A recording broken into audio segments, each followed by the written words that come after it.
Hello everyone, welcome to my class. Dr. Shobana's PDF materials are now available for all the units of PGTRB. 1 லேருந்து 10 வரைக்கும் இருக்கக்கூடிய எல்லா யூனிட்ஸ்க்குமான complete study materials என்கிட்ட அவைலபிளாக இருக்குது. இந்த complete study மெட்டீரியல்ஸில் எல்லா டாபிக்ஸ்க்குமான டீட்டெயில்டு சம்மரிஸும் எம்சிக்யூஸும் ப்ரொவைட் பண்ணியிருக்கேன். தேவையான இடங்களில் ஃபிகர்ஸ் ஆஃப் ஸ்பீச்சும் கொட்டேஷன்ஸ் வித் எக்ஸ்ப்ளனேஷன்ஸும் கொடுத்துருக்குறேன். எம்சிக்யூஸ் ஒன்லி கேட்குறவங்களுக்கும் எல்லா யூனிட்ஸ்க்குமான எம்சிக்யூஸ் ஒன்லியும் அவைலபிளாக இருக்குது. இதில் எது உங்களுக்கு தேவைப்பட்டாலும் you can text in WhatsApp R Telegram to the number 7200893046.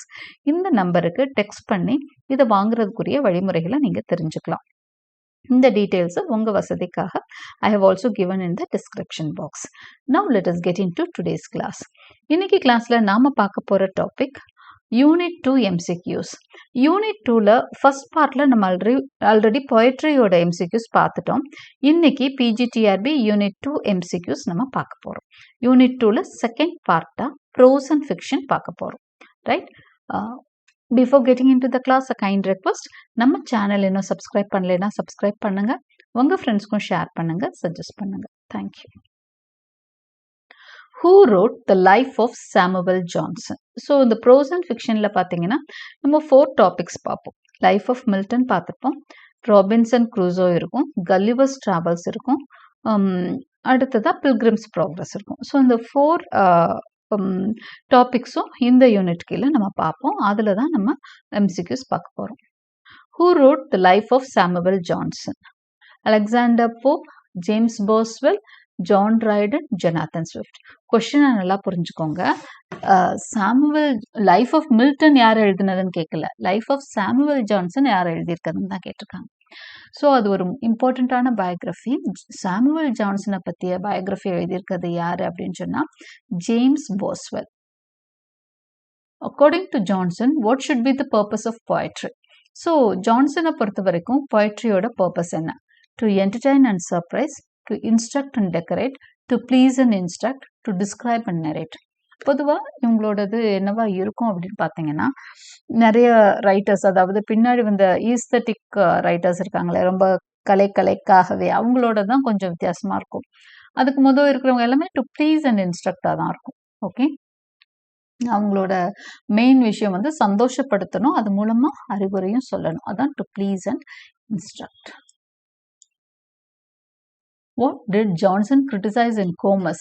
Comus வந்து யாரு, நம்ம இவரோட பிளே, யாரோட பிளே, மில்டனோட பிளே.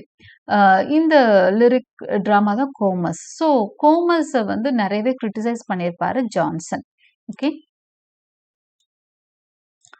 அவர் பாரடைஸ் லாஸ்ட்டை மட்டும்தான் புகழ்ந்திருப்பாரு. மற்றபடி லைஃப் ஆஃப் மில்டனில் பார்த்தீங்க, நம்ம படிக்கிறது லைஃப் ஆஃப் மில்டன் தான், சாமுவல் ஜான்சனோட லைஃப் ஆஃப் மில்டன் தான் படிக்கிறோம்.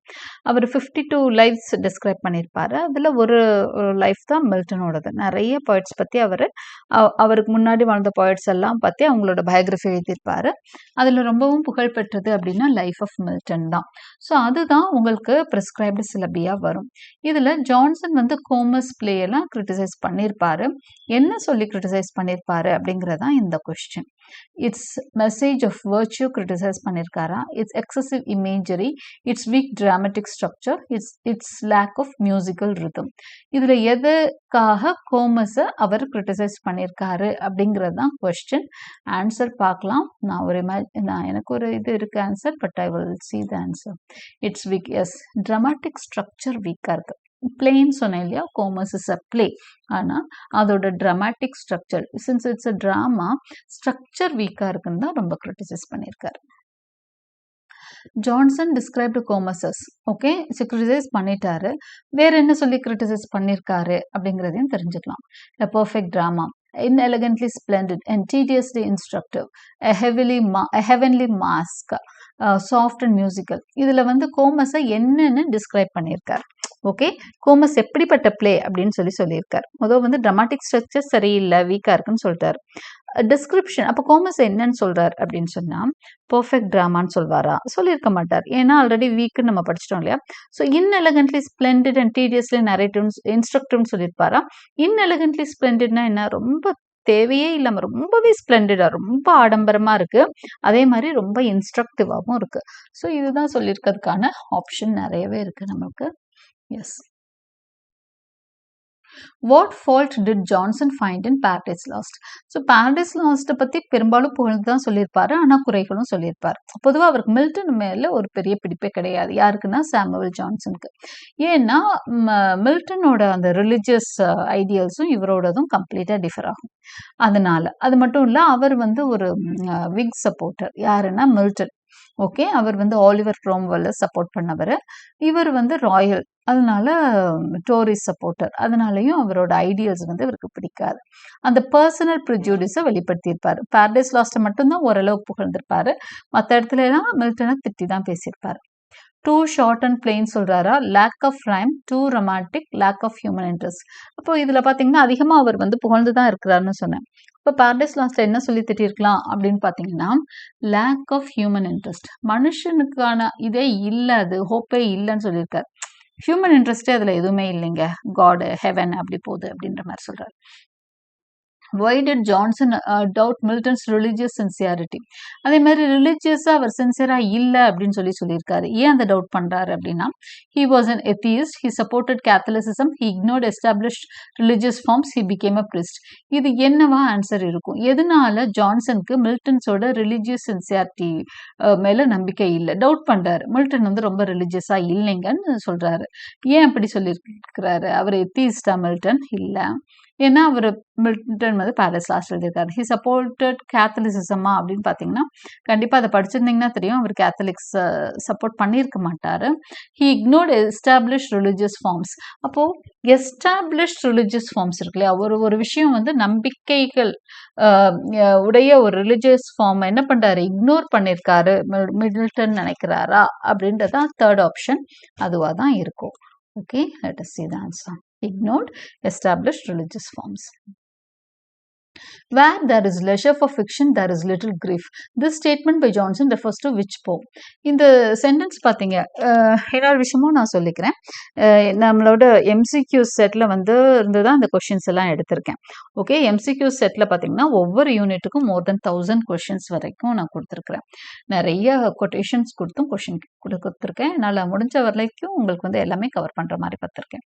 So if you want to buy MCQs, நீங்கள் டெக்ஸ்ட் பண்ணி நான் கொடுத்துருக்க நம்பருக்கு டெக்ஸ்ட் பண்ணிங்கன்னா you can read a lot of MCQs like this. Okay, where there is leisure for fiction, there is little grief. இந்த sentence எந்த போமை குறித்து சொல்லியிருக்கிறாரு அப்படின்றது தான் கொஸ்டின். அந்த சென்டென்ஸை ரீட் பண்ணிங்கன்னா தெரியும். Where there is leisure for fiction, கற்பனைக்கு இடமுள்ள இடத்தில் சோகம் எப்படி வரும் அப்படின்றது தான் இந்த சென்டென்ஸ்க்கான மீனிங். பாருங்க, where there is leisure for fiction, கற்பனைக்கு லெஷராக டைம் ஒதுக்குறப்போ தேர் இஸ் லிட்டில் கிரீஃப், கிரீஃபுக்கு அங்கே நேரமே இல்லை. லிட்டில் கிரீஃப்ங்க நெகட்டிவாக சொல்கிறார். கிரீஃபுக்கு ரொம்ப கம்மியான நேரம் தான் இருக்கணும் எடுத்துக்கலாம். This statement by Johnson refers to which poem? இதில் வந்து கிரீஃப் தேவைப்படுமா ஒரு போமுக்குன்னா தேவைப்படும். எந்த போமுக்கு தேவைப்படும்? எலிஜிக்கு தேவைப்படும். அப்போ ஏதோ ஒரு எலிஜியில வந்து அவர் அதிகமா என்ன பண்ணியிருக்காரு, மில்டனோட எலிஜி கிரீஃப் கம்மியா இருக்குன்னு சொல்ல வர்றாரு. இப்போ மில்டனோட எலிஜி எது? Comus, Lycidas, Il Penseroso, Paradise Lost epic, Comus lyrical drama, Lycidas, yes Lycidas is the elegy. அப்போ அதில் வந்து லிசிடஸை ரொம்ப திட்டியிருப்பார். யாருன்னா நம்ம ஜான்சன். அவரை பொறுத்த வரைக்கும் லிசிடஸில் ஒரு சின்சியாரிட்டியே இல்லை, அந்த மூனிங் சென்ஸே கிடையாது, சும்மா ஒரு ஃபேக்காக இருக்குது, நிறைய கற்பனையாகவே போகிறாரு அப்படின்ற மாதிரி சொல்லியிருப்பார். Comus is inelegantly splendid and tediously instructive. இந்த லைன் அப்படியே ரீட் பண்ணோமா நம்ம ஆல்ரெடி. இது this quote best shows Johnson's opinion that Comus is a perfect mask, beautiful and well paced, overdone in style and dull in action, romantic and lively. So இந்த sentence நம்ம already பார்த்துட்டோம். இதுக்கு என்ன meaning அப்படிங்கிறது தான். Okay, so perfect மாஸ்க்னு சொல்ல வர்றாரா? கிடையாது. Beautiful and well பேஸ்ட்னு சொல்றாரா? இல்லை. ஏன்னா it is inelegantly splendid and tediously instructive அப்படின்னு தான் சொல்றது. Okay, so the answer is overdone in style and dull in action. Yes. So overdone in style and dull in action is the answer. Overdone in style ரொம்ப ஆடம்பரமான style ரொம்ப அதிகமாக இருக்குது, action கம்மியாக இருக்குது, ஸ்டைலிஷாக இருக்குது அப்படிங்கிறது தான் கோமஸ் பற்றி அவரோட opinion. Okay, in his opinion about Comus is that His diction is harsh, his rhymes uncertain. This part of Johnson's famous critic of. Okay. இந்த கமெண்ட் வந்து எந்த போம் பத்தி யூஸ் பண்ணியிருக்காருங்கிறது தான் அடுத்த question. His diction is harsh, his rhymes uncertain. இது ஒரு முக்கியமான ஒரு கோட். ஓகே, இது ஒரு முக்கியமான ஒரு ஒர்க் பத்தி வரக்கூடிய கோட். இது வந்து இந்த 4 போம்ஸ்ல எது அப்படிங்கிறது தான் question. Paradise Lost, Comus, Lycidas, Il Penseroso. So நம்மளுக்கு நான் சொன்ன மாதிரி அவர் அதிகமாக கமெண்ட் பண்ணியிருக்கிறது Lycidas, Comus. Okay, so Lycidas பற்றிய கமெண்ட் இது. What device does Johnson say weakens the sincerity of Lycidas? So Lycidas வந்து அந்த Lycidas வந்து ஒரு எலிஜி. எலிஜிக்கான அந்த சின்சியாரிட்டி, ஒரு கிரீஃப், உண்மையான கிரீஃப் வந்து அந்த போம்ல இல்லைங்கிறது அவரோட கமெண்ட். அந்த கமெண்ட்டுக்கு என்ன காரணம், எந்த டிவைஸ் அவர் யூஸ் பண்ணியிருக்க, எந்த டிவைஸ் வந்து அந்த கிரீஃபை வீக்கன் பண்றது அப்படிங்கிறது தான் question. So irony, satire, classical imagery, symbolism. So இந்த 4ல எதுதான் லிசிடஸோட சின்சியரிட்டியை வீக்கன் பண்ணுது அப்படிங்கிறதுக்கான ஆன்சர் கிளாசிக்கல் இமேஜரி. பழைய கிளாசிக்கல் இமேஜஸ் நிறைய கொடுத்துருக்கிறது தான் வந்து அந்த லிசிடஸோட அந்த கிரீஃபை வீக்கன் பண்ணுதுன்னு சொல்றாரு. Johnson believed Milton's republicanism was driven more by philosophical training, love of freedom, hatred of authority, religious conviction. இதுல எது வந்து அதாவது ஜான்சனை பொறுத்த வரைக்கும் மில்டன் வந்து ஒரு ரிப்பப்ளிக்கன். ஓகே, ரிப்பப்ளிக்கன்னா அவர் he was a supporter of Whig அப்படின்னு ஆல்ரெடி சொன்னேன் இல்லையா. ஆலிவர் கிராம்பலோட ஒரு சின்சியர் சப்போர்ட்டர் தான் மில்டனா இருந்தார். ஸோ அவரோட அந்த கோட்பாடுகள்ல இருந்து ரொம்பவே விலகி இருக்கிறவர் தான் ஜான்சன். அப்போ அவர் பர்சனலா ப்ரிஜுடிசஸ் இருந்தது. அதாவது பர்சனலா அவருக்கு மில்டனை அஸ் அ பர்சன் பிடிக்காது. அந்த பயஸ்டா தான் அவர் வந்து கிரிட்டிசைஸும் பண்ணியிருப்பாரு. பாரடைஸ் லாஸ்ட்டை மட்டும்தான் அவர் அதுக்குள்ள கொண்டு வந்திருக்க மாட்டார். மற்ற எல்லாத்தையுமே அவர் நிறைய குறைகளை சுட்டி காமிச்சிருப்பார். ஸோ அவருக்கு வந்து மில்டனோட ரிப்பப்ளிகானிசம் வந்து எதனால அப்படின்னு சொல்றாருங்கிறது தான் கொஸ்டின். அவரோட பிலாசபிக்கல் ட்ரைனிங்னால அவர் ரிப்பப்ளிகானிசம் அந்த இதுக்குள்ள இருந்தார், ஐடியல்ஸ்குள்ள. லவ் ஆஃப் ஃப்ரீடம்னாலயா, ஹேட்ரட் ஆஃப் அத்தாரிட்டினாலயா, ரிலீஜியஸ் கன்விக்ஷன்னாலயா, இது எந்த காரணத்தினால மில்டன் வந்து ரிப்பப்ளிக்கனா இருந்தாருங்கிறது தான் கொஸ்டின். நம்மளுக்கு மில்டனை படிக்கிறப்போ லவ் ஆஃப் ஃப்ரீடமா இருக்குமோன்னு தோணுது. ஆனா பட் இவர் என்ன சொல்றாரு அப்படின்னா அப்படி சொல்லல. He says hatred of authority. அவர் வந்து இவர் அத்தாரிட்டி, அதாவது ஒரு மன்னராட்சி, அது வந்து அவர் விரும்பல. அதனால தான் வந்து ரிப்பப்ளிகானிசம் சப்போர்ட் பண்றாரு. அத்தாரிட்டேட்டிவா ஒருத்தர் இருக்கிறது ஒரு பிடிக்கல அப்படிங்கிறது தான் ஜான்சனோட comment. What are the people of Laputa most interested in? இப்போ 11th கொஸ்டின் வரைக்கும் நம்ம பார்த்தீங்கன்னா லைஃப் ஆஃப் மில்டன் பத்தி பார்த்தோம். அடுத்தது பாருங்க லப்புட்டா. லப்புட்டா எங்க வரும்? கல்லிவர்ஸ் டிராவல்ஸ்ல வரக்கூடிய ஒரு ஐலாண்டர் லப்புட்டா. ஸோ லப்புட்டா மக்கள் எதை விரும்புறாங்க அப்படிங்கறதா நெக்ஸ்ட் கொஸ்டின். ஸோ உங்களுக்கு தெரியும் கல்லிவர்ஸ் டிராவல்ஸ் இந்த பார்ட்ல வர எல்லாமே நான் அப்லோட் பண்ணியிருக்கேன். Okay, so philosophy and dance, music, mathematics and astronomy, literature and history, magic and religion. இதில் லப்புட்டா பீப்புள் பார்த்தீங்கன்னா ரொம்ப சயின்டிஃபிக்கான பீப்புள். ஓகே, ஸோ அவங்க மியூசிக், மேத்தமெட்டிக்ஸ், அஸ்ட்ரானமி தான் அதோட ஆன்சர்.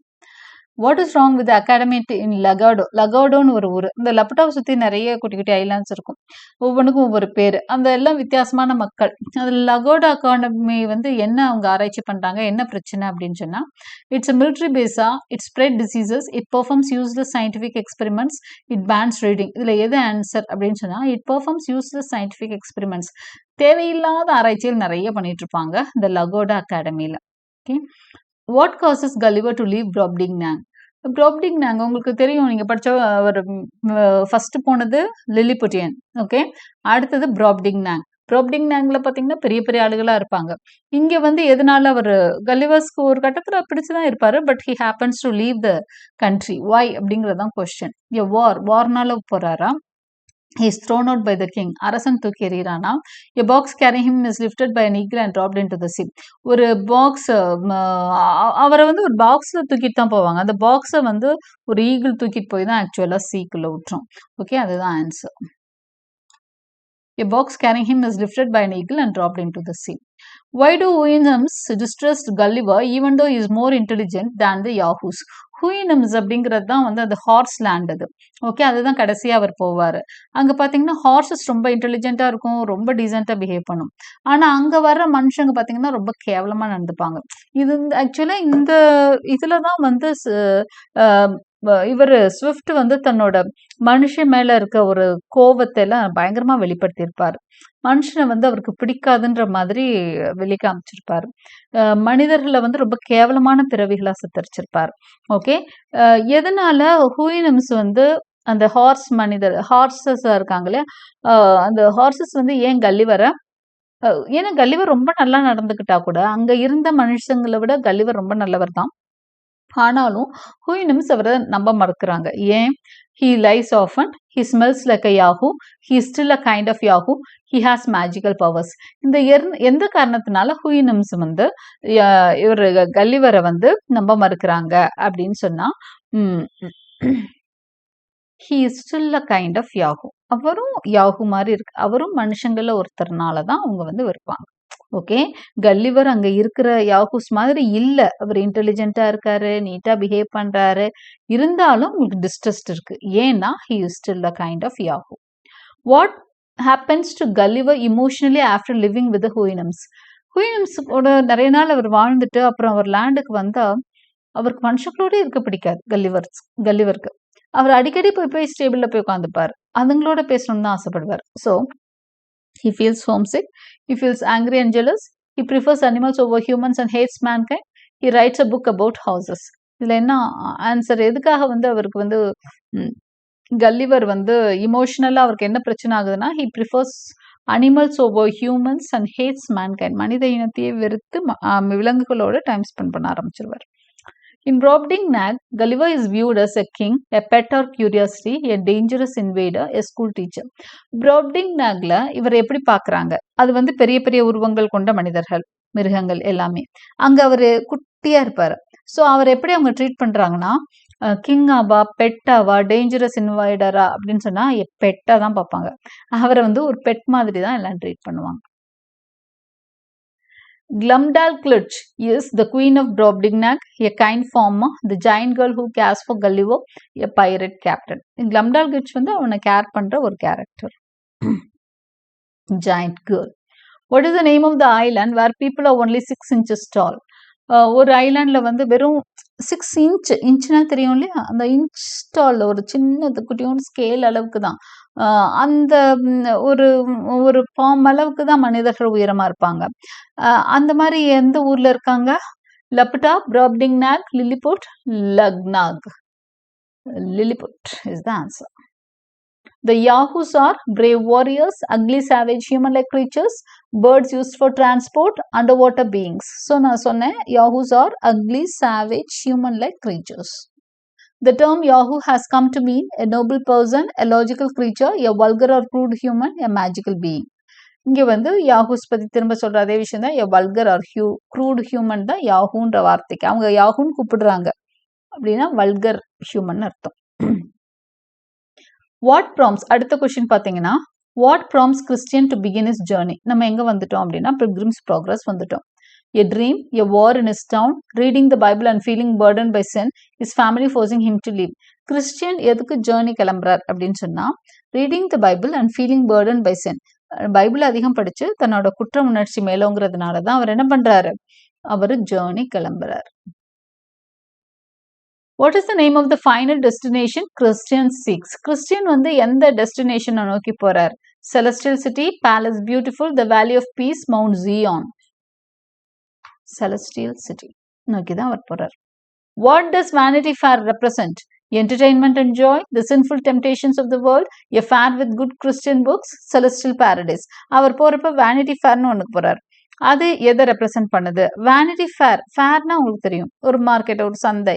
ஓகே. வேனிட்டினா ஒண்ணுமே இல்லாதது, சம்திங் வெயின், வேனிட்டி அப்படின்னு சொன்னா இல்லாத ஒரு விஷயம்.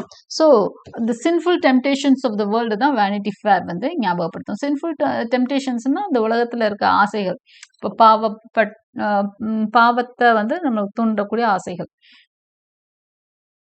What does the burden on Christian's back symbolise? கிறிஸ்டியனோட பின்னாடி அவன் தூக்குற அந்த சுமை வந்து எதை சிம்பலைஸ் பண்ணுது? physical pain, family duties, sin and guilt, laziness. So நமக்கு தெரியும் sin and guilt. ஏன்னா அல்லிகாரிக்கல் பிளே இல்லையா அது, அல்லிகாரிக்கல் நாவல் லைக் அதுதான், அது ப்ரோஸ் ஃபிக்ஷன் இது. ஸோ சின் அண்ட் கில்ட் தான் அவர் முதுகுல வந்து சுமையா தூக்கிட்டு போறார்.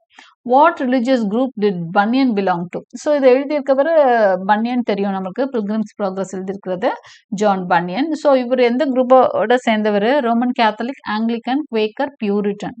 இதுல ஆன்சர் பார்த்தீங்க அப்படின்னா Puritan. What is the primary literary device used throughout the Pilgrim's Progress? எந்த literary device யூஸ் பண்ணி Pilgrim's Progress எழுதப்பட்டிருக்கு? Irony, allegory, satire, hyperbole.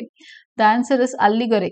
Okay, ஒரு ஒரு குட்டி குட்டி இது வேற ஒரு கதையை மீன் பண்ற மாதிரியே தான் இருக்கும். ஓகே, சின் ஒரு கேரக்டரா வரும், ஏஞ்சல்ஸ் எல்லாமே குட், லவ் ஒரு கேரக்டரா வரும், குட் ஒரு கேரக்டரா வரும், இந்த மாதிரி. ஓகே, ஸோ அல்லிகரி தான் அது. What does the valley of the shadow of the death represent? Valley of the shadow of the death னு ஒன்று இருக்கு.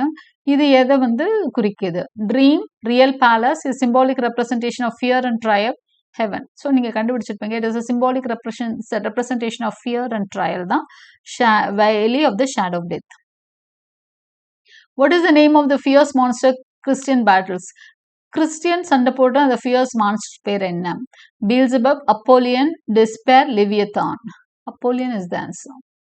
What is one of the first things Crusoe does after reaching the island? So இதுல வந்து fourth ஒர்க்குக்குள்ள நம்ம வந்துடுறோம். Robinson Crusoe, இது வந்து ஒரு நாவல் லைக் திங், ஃபிக்ஷன் தான் அது. ஓகே, ஸோ இந்த ராபின்சன் க்ரூசோ புது ஐலாண்டுக்கு வந்தோன்னா முதல் வேலையை என்ன பண்றான்? Builds a boat, cries for help, retrieves supplies from the wreck, makes fire. builds a boatனா தெரியும், cries for helpனா தெரியும். அடுத்து retrieves supplies from the wreckனா அந்த உடஞ்சு போன போட்ல இருந்து சப்ளைஸ்னா ஃபுட்டு அவங்க கொண்டு வந்த சப்ளைஸ் எல்லாம் வந்து திரும்ப எடுத்துட்டு வர்றானா. எது செய்யறானா? அஃப்கோர்ஸ் இந்த தேர்ட் தான் செய்யறான், retrieves supplies from the wreck. What frightens Crusoe after 15 years on the island? இதுல எந்த விஷயம் அவனை ரொம்ப பயமுறுத்துது? wild animals-ஆ, volcanic eruption-ஆ, finding a human print-ஆ, seeing a ship in the distance. இந்த நாலுல எது வந்து க்ரூசோவை ரொம்ப பயமுறுத்துற விஷயம் அப்படின்னு சொன்னா, வேற எதுக்கும் வைல்ட் அனிமல்ஸ்க்குலாம் பயப்பட மாட்டான், மனுஷனோட கால் தடத்தை பார்த்தோன்னு பயம் வந்துடும் அவனுக்கு. ஏன்னா அவங்க எதுவும் இந்த காட்டு மிராண்டிகளா இருப்பாங்களோ அப்படின்ற மாதிரி. What does Crusoe discover after returning home?